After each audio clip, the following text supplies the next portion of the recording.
Bonjour, c'est François Kirel, je suis directeur de la rédaction de The Media Leader et je vais vous raconter l'actu des médias et de la tech depuis les Cannes Lions ici sur la Croisette. Après cette semaine incroyable, on vous a fait vivre pendant toute la semaine chaque jour avec notre talk vidéo quotidien enregistré depuis la French Connection OM Gallery sur les bords de la Croisette. C'est à retrouver d'ailleurs en intégralité sur notre chaîne YouTube de The Media Leader. Et dans cet épisode, j'ai sélectionné pour vous 4 interviews. Si vous avez manqué, c'est parti. Et on commence par le sujet qui a dominé cette édition côté français. La France a décroché le titre de Creative Country of the Year à ces Cannes Lions 2026. Pour en parler, j'ai rencontré Stéphane Xiberas, qui est président et directeur de la création de BETC. Il nous explique c'est quoi la French Touch dans la créa entre insolence et poésie. C'est un esprit qui est assez particulier, que vous ne retrouvez pas chez les anglo-saxons, qui est une forme d'insolence. On a montré par exemple hier l'excellente campagne avec Jamel pour Burger King. Ouais. Très difficile d'imaginer qu'aux US, on rit d'un handicap de cette façon-là pour vendre un sandwich à la viande. Donc c'est ce que nous on a appelé la coquinerie, donc cette forme d'insolence un peu sympa.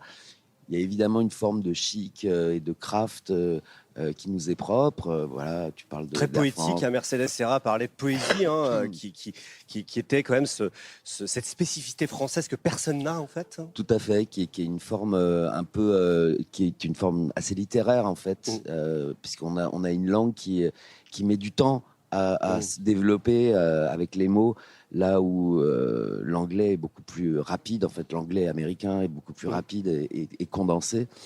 Donc c'est un peu tout ça, cette French Touch, et on l'aime bien, et elle continue à être vivante avec des campagnes comme Le Loup d'Intermarché, où aussi il y a une forme de poésie assez touchante. Ouais, on a vu des campagnes, notamment, j'ai aimé la dernière de Lacoste, je crois, qui n'est pas sortie, en fait, avec Novak Djokovic, avec ce côté Amélie Poulain. On suit une fille qui a un peu ses airs d'Amélie Poulain. Est-ce que finalement, notamment à Cannes, où on est un peu aux États-Unis, pour être honnête, on est en France, mais on est un peu aux US, quand on se balade dans la rue et qu'on voit un peu les créations, c'est un peu les Américains qui écrasent tout. Est-ce que la France est victime ou c'est plutôt un avantage d'avoir cette vision américaine où les Américains, ils voient Emily in Paris, ils voient Amélie Poulain. Quand on se balade au Amazon Port, apparemment, ils ont voulu recréer un village français. C'est très bien fait, mais ça me fait un peu rire. Tout ça, est-ce que la France doit en jouer ? Je crois que moi j'ai connu une époque où la France était extrêmement complexée par rapport aux US et par rapport aux Britanniques aussi Ouais. dans la pub. On gagnait rien, on se faisait rouler dessus. On aimait bien se plaindre. Et on adorait se plaindre évidemment, sinon ça marche pas. Ouais. Et que c'était de la triche, qu'ils trichaient, etc. Et puis on en est revenu. Il y a eu plein de choses qui se sont passées en France dans la pub. On en est revenu. Je pense qu'on est décomplexé et ils font pas mieux que nous en vrai. La grosse différence, c'est les marques en fait, et c'est le scale qu'ils peuvent y mettre. Là où nous on met 10, eux ils mettent 1000. Je parle d'argent. Donc ça change. Mais comme disaient certains, on n'a pas de pétrole, mais on a des idées, c'est ça Oui, oui. Ça tient toujours, ça, dans la créa ? Je pense qu'on n'a absolument pas à rougir. On a d'excellents créatifs, aussi bons qu'aux US, aussi bons qu'à Londres. Il y a aucun problème. Je te dis une fois de plus, c'est le scale en fait. On n'a pas toujours la possibilité, les médias, les marques assez puissantes pour imposer des idées, toutes bonnes qu'elles soient. On passe à l'intelligence artificielle et l'agentique. C'était vraiment les 2 buzzwords de la semaine pendant ces Cannes Lions. On en a parlé à tort et à travers.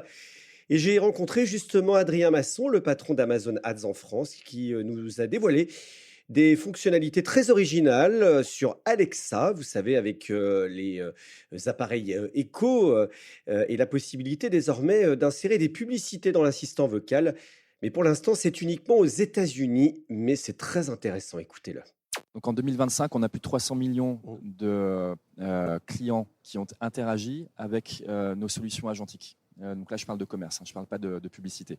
On se rend compte déjà l'échelle d'utilisation de l'agentique dans le commerce. C'est Rufus, c'est ça notamment le chatbot par exemple Voilà, qu'il y a sur le site exactement, qu'on fait évoluer, mais la première brique était effectivement Rufus, et puis on va parler ensuite d'Alexa+. Sur ces 300 millions de personnes qui ont interagi avec les agents IA, on se rend compte de deux choses. La première, c'est qu'il y a une accélération dans l'utilisation. Donc, on a fait x3 en un an sur le nombre de personnes qui interagissent avec ces IA agentiques. Là, vous parlez du grand public. Là, je parle du grand public. Je parle bien de la partie store. Et on se rend compte aussi que les personnes qui sont dans une démarche de recherche et d'achat et qui utilisent ces IA agentiques convertissent 3 fois plus. D'accord ? Donc, on se rend compte en fait du pouvoir de l'agentique qui est, et c'est là où je vais en venir avec Alexa+, vraiment d'enlever la friction entre la découverte et l'action. Donc, la découverte et l'achat. La barre de recherche aujourd'hui, ça va devenir de plus en plus discuter avec le chatbot pour parler de son besoin. On ne sait pas trop ce qu'on cherche, mais en tout cas, on nous aide à le trouver. Exactement. En fait, les consommateurs, ils font déjà ça de façon organique, mais ils le font encore une fois de façon fragmentée. Donc, si tu visualises une recherche ou sur Gemini, par exemple, ils peuvent le faire sur plein de services différents. Ils peuvent avoir plein d'onglets sur leur téléphone ouvert pour faire des comparaisons. Ce que ça amène, c'est l'unification, la simplification sur des recherches qui sont des recherches complexes. Et donc, c'est encore une fois en langage naturel. C'est fait de manière extrêmement synthétique et c'est fait de manière pour créer un dialogue avec le consommateur, avec les consommateurs. Et donc, Alexa+ ne fait que renforcer cette interaction en langage naturel, la création d'une discussion pour arriver le plus vite possible et le plus efficacement possible de la phase de découverte jusqu'à la phase d'achat, le tout sans friction. Donc, c'est-à-dire que je vais expliquer à mon Alexa, à Alexa+, ce que je cherche. J'ai envie, je ne sais pas, de petits drapeaux, mais je veux des drapeaux qui soient plutôt mat, d'autres qui soient colorés, peut-être de différentes choses. Et là, il va me proposer des choses de façon intelligente. Exactement. Ça peut être, voilà, j'organise un événement, j'ai besoin de drapeaux français. Quelle va être la taille des drapeaux? J'ai besoin qu'ils soient de quelle taille? Est-ce qu'il y a du soleil ou non pour savoir s'il faut un type de drapeau différent? Et tout ça va créer une conversation qui va amener vocale. Et une conversation qui est évidemment vocale via Alexa+. L'annonce que l'on fait aujourd'hui, c'est la possibilité pour les marques d'entrer dans cette conversation. Et donc, c'est ce qu'on appelle Alexa+ Agentic Ads. Et c'est vraiment la faculté pour les marques d'entrer dans ce dialogue et finalement de réussir, comme ce qu'on faisait sur la partie sponsored classique, à créer cette possibilité d'interaction très fine avec les consommateurs dans un environnement qui est déjà un environnement de découverte. Et comment ça va se présenter? C'est-à-dire qu'on va être coupé et on va nous dire achetez tel produit. Parce que le plus difficile, c'est l'intégration de la publicité. Exactement. Alors l'idée justement, c'est pas couper l'intégration. L'idée, c'est d'être présente au sein d'un dialogue qui est déjà initié. Et comme toute la partie sponsored, évidemment, il y aura des filtres qui vont permettre aux marques d'être dans des conversations, mais qui vont apporter quelque chose en fait au consommateur. L'idée, c'est toujours que le consommateur trouve un bénéfice. L'idée, c'est pas de tomber dans Black Mirror où on a une pub qui arrive comme ça. Ça va être naturel et ce sera pertinent. Ce sera naturel. Et ce sera pertinent. C'est toute la promesse. Si c'est pas naturel et si c'est pas pertinent, en fait, l'adoption sera pas bonne. Donc, c'est pas du tout ce qu'on recherche. Ce qu'on cherche, encore une fois, un parcours du consommateur, c'est aider le consommateur à avoir une recherche et une découverte qui soit la plus efficace possible, que ce soit sur Amazon ou en dehors. Parce que ça peut être une recherche d'un produit qui est disponible sur Amazon, mais ça peut être tout à fait un service qui est en dehors du store Amazon, comme un restaurant par exemple, ou comme le fait de réserver un billet pour un concert par exemple. C'est ça qui va être très nouveau, parce que sur le site d'Amazon, on sait bien que derrière les 3-4, voire plus liens, c'est souvent sponsorisé quand on fait une recherche.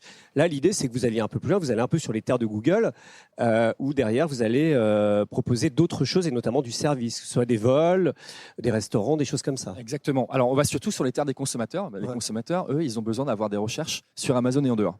Et donc, il faut qu'on soit pertinent sur Amazon et en dehors. Donc ça, pour la France, pas encore, mais déjà les US.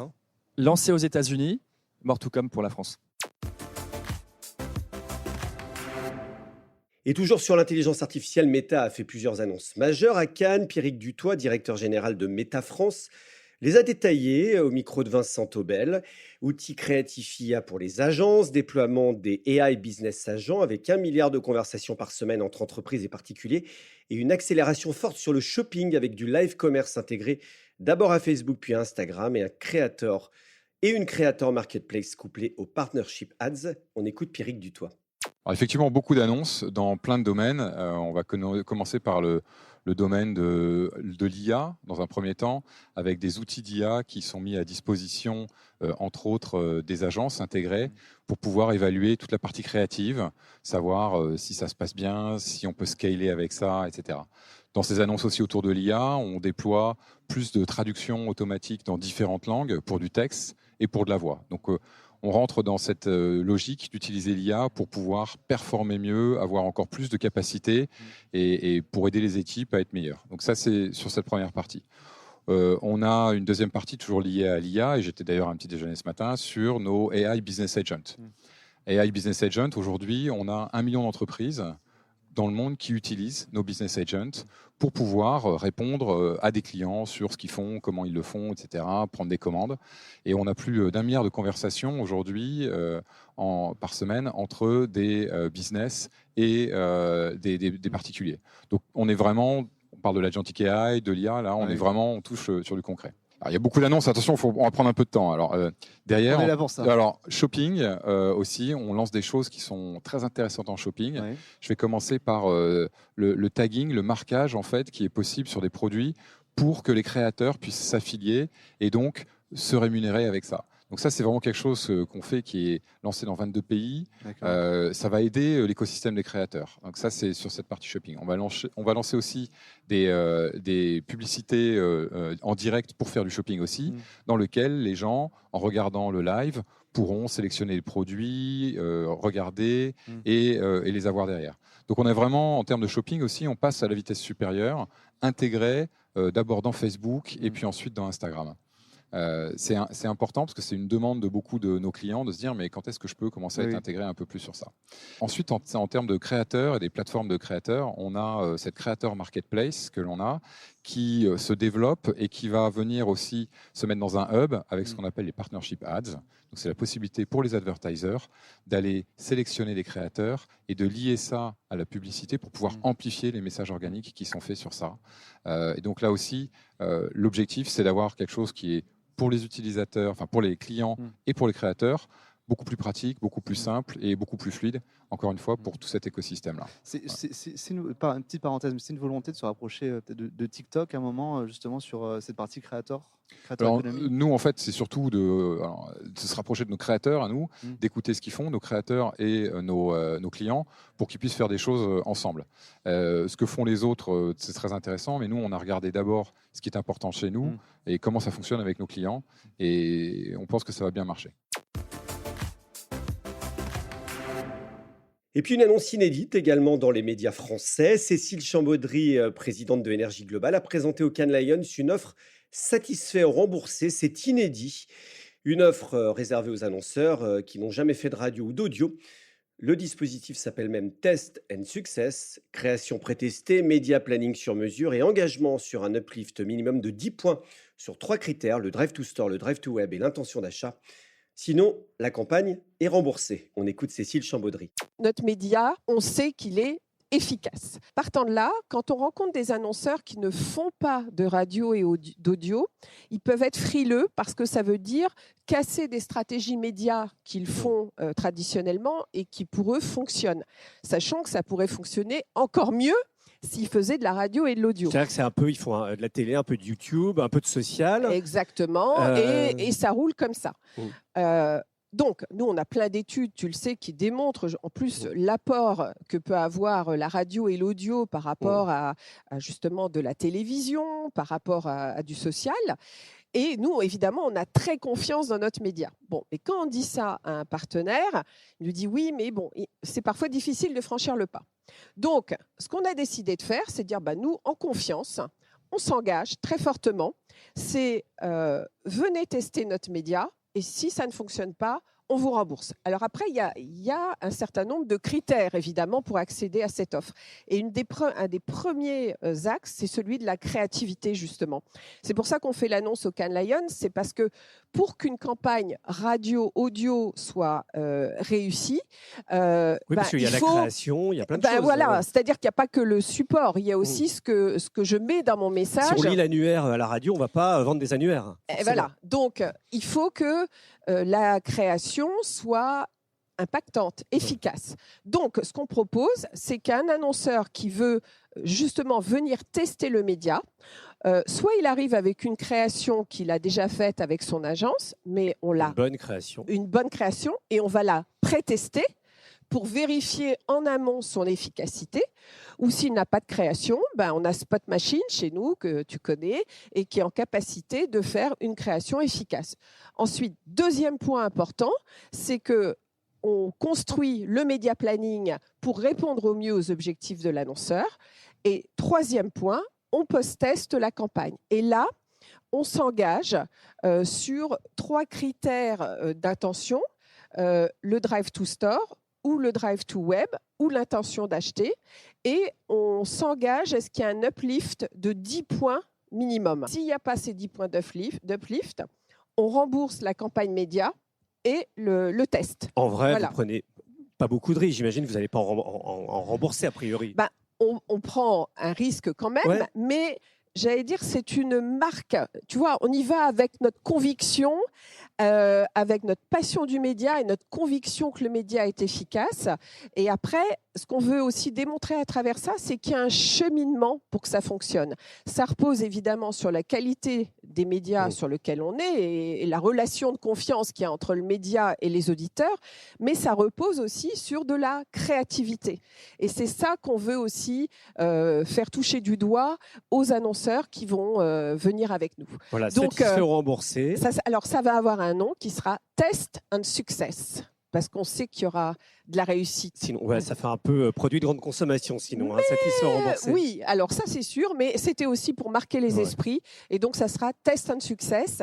Et on est extrêmement confiant sur le fait de pouvoir faire goûter notre média à des annonceurs qui n'ont pas encore franchi le pas. Et on sait que s'ils franchissent ce pas, ils seront gagnants. Voilà, c'est terminé pour cette spéciale Cannes Lions 2026 enregistrée depuis la Croisette. Retrouvez tous les talks vidéo avec toutes les interviews, il y en a plusieurs dizaines. C'est sur notre chaîne YouTube de The Media Leader et également sur le site internet de The Media Leader. Et puis abonnez-vous évidemment pour recevoir les prochains épisodes de 100% Media Week sur Spotify, Apple Podcasts, Amazon Music ou encore Deezer. Et la semaine prochaine, on se retrouve pour un nouvel épisode plus classique de 100% Media Week.